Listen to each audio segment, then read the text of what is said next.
This is healthy this mourning period, though. I mean, we're going through a true loss. When people think of Karen Grassle, they don't picture an actress. They picture a feeling. A soft voice at the dinner table, a steady hand on a child's shoulder, a calm face lit by lamplight on the American frontier. For millions of viewers, she wasn't Karen. She was Ma, the mother who never broke, never yelled, never walked away. She was the heart of Little House on the Prairie, the kind of TV presence that made kids feel safe and made adults wish they could step into that world, just for a moment. But the woman who kept that fictional family together was quietly falling apart. And the story she finally told in her 80 seconds is not the one anyone expected. When Little House on the Prairie premiered on the 11th of September 1974, it didn't look like a phenomenon. It was a gentle period drama based on Laura Ingalls Wilder's books, competing in a TV landscape already crowded with cops, sitcoms, and variety shows. But something about that little family on the prairie stuck. The show grew into a ritual. Families planned their week around it. Kids curled up on couches. Parents watched with them. And at the center of so many of those episodes was Caroline Ingalls Karen Grassle stirring a pot at the stove, comforting a child after heartbreak, or quietly reminding her husband of the difference between right and wrong. She looked like she belonged there, like she'd always been there. Few knew that before she ever stepped onto that set in Simi Valley, she'd been a serious New York stage actress, trained in classical theater, chasing Shakespeare and Chekhov, not Sunday night family television. When she first read for Ma, she wasn't thinking about icon status. She was thinking about making rent. At first, it seemed like a dream job. Michael Landon, already a household name from Bonanza, was the star and the engine of the show. He acted, wrote, produced, and often directed. The cast admired him. The crew respected him. He was funny, charismatic, and relentless in his drive to make the show work. Karen admired that. She took the job seriously, arriving on set prepared, building Caroline from the inside out.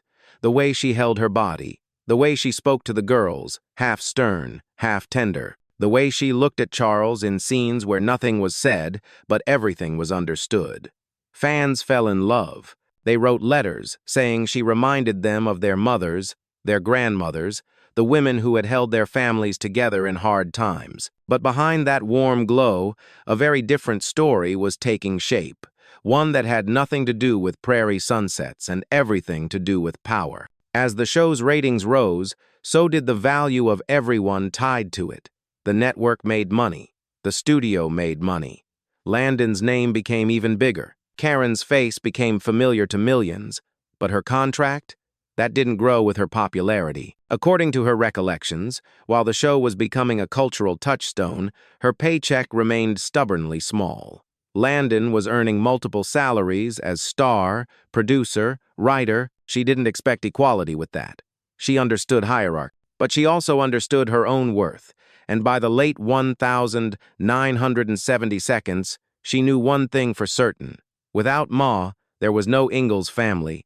Without Caroline, the show lost its moral anchor. Still, year after year, her salary stayed closer to supporting player than central matriarch. For a long time, she stayed quiet. That was how Hollywood worked in those days. You didn't rock the boat, especially if you were a woman hovering around 40 in an industry that already treated you as replaceable. You just did the work and hoped someone noticed. But by 1977, hope couldn't cover the gap anymore. The show was a hit.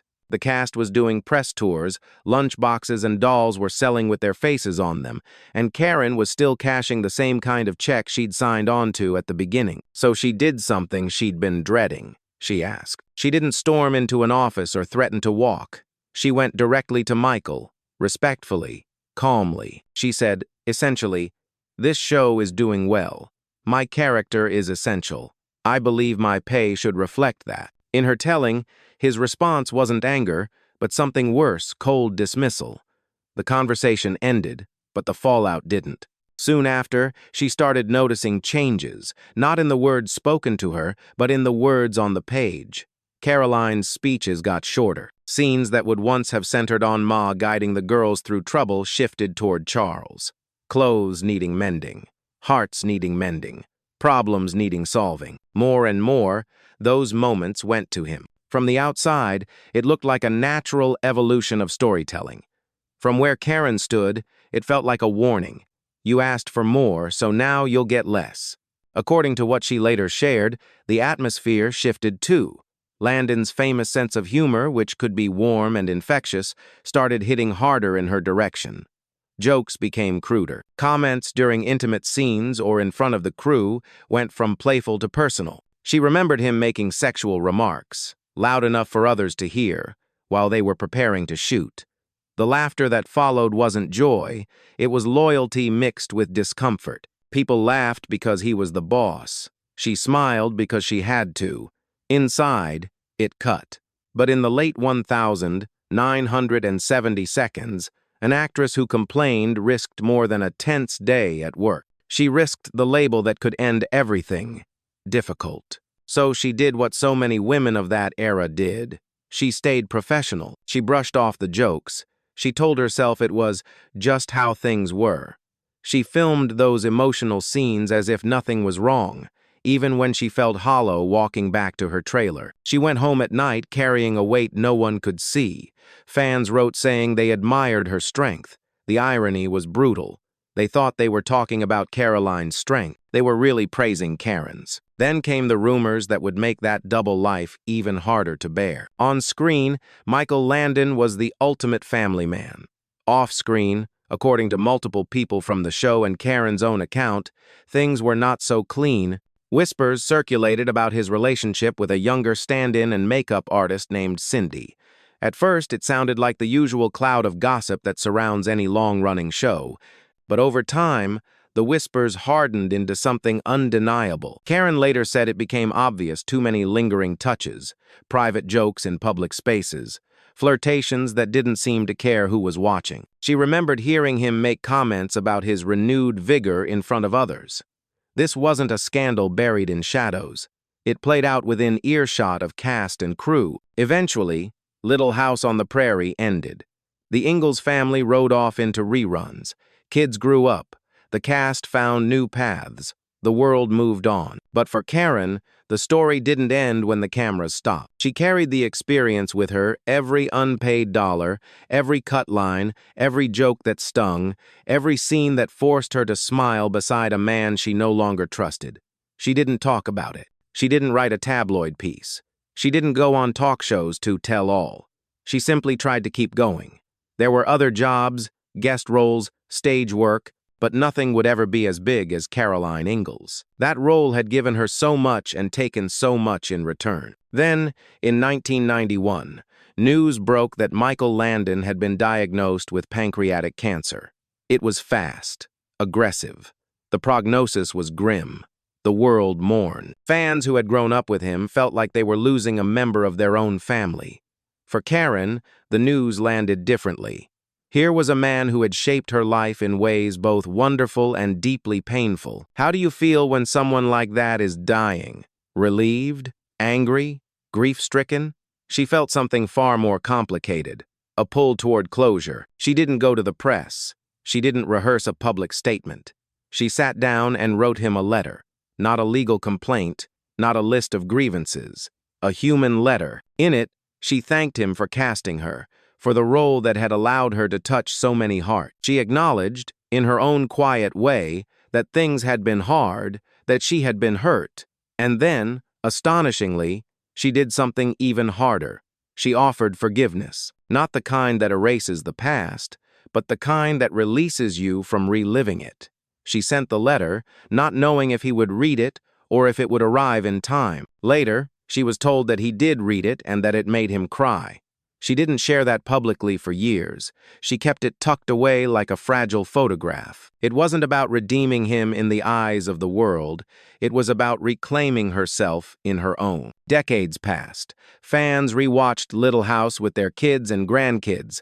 Karen grew older. Hollywood changed. The conversations around workplace conduct, pay equity, and on-set behavior finally began to shift. People started to listen to stories that, in another era, would have been ignored or punished. And somewhere in the middle of all that, Karen Grassle made a decision. she was ready to talk. In 2021, she released her memoir, Bright Lights, Prairie Dust. The title sounds poetic, gentle. The contents are honest, direct, and at times, quietly devastating. She didn't write a hit piece. She didn't turn herself into a victim. She told the story the way she had lived it carefully, thoughtfully, acknowledging the good alongside the bad. She wrote about the joy of playing Caroline, about the fans who still approached her with tears in their eyes. She wrote about the excitement of landing the role and the pride she felt in giving Ma a real backbone, not just an apron and a smile. But she also wrote about the unequal pay, the retaliatory scripts, the crude jokes that made her shrink inside, the affair that unfolded within her line of sight. She described Michael Landon as she experienced him, a gifted, magnetic, complicated man who could be generous and charming one day and cutting the next. A man who created something that meant the world to millions and yet left some of the people closest to it wounded in ways the audience would never see. The reaction was immediate and intense. Fans who had held on to the show as a piece of childhood comfort felt shaken. Some were angry not at Karen, but at the idea that the man they had idolized could also be the man she described. Others felt something more complex, a sense that finally, the world they had loved as kids was getting the kind of honesty adulthood demands. Former colleagues quietly confirmed parts of her story. Some had their own memories. Some didn't want to revisit that time at all. But the silence around what she had endured was finally broken. If this journey behind the scenes of Little House on the Prairie changed the way you see the show or the way you think about the people who bring our favorite stories to life, let me know. Which part of Karen's story hit you hardest? The pay she never got? The humiliation she endured in silence? Or that letter of forgiveness she wrote when she could have chosen bitterness instead? Drop your thoughts in the comments. I really do read them, and they help decide which Hollywood stories we uncover next. And if you think Karen Grassle's courage deserves to be heard by more people, tap that like button so this video reaches other fans who grew up with Ma. Don't forget to subscribe and turn on notifications if you want more deep dives into the untold, complicated human side of the shows and stars we thought we knew. Because behind every comforting rerun is a story you haven't heard yet, and we're just getting started.